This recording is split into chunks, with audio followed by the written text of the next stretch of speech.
BJP Srikakulam assembly incharge చల్లా వెంకటేశ్వరరావు ఆరోపించారు. Srikakulam assembly BJP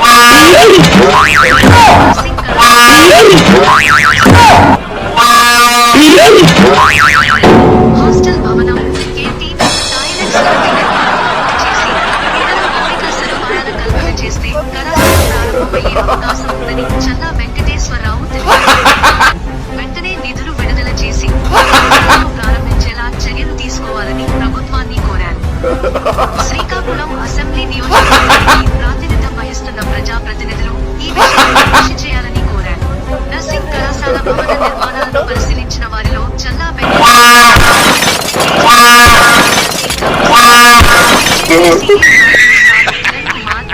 ఐరి Apparao, జిల్లా IT incharge Ramarao Purushottam, మండల ఉపాధ్యక్షుడు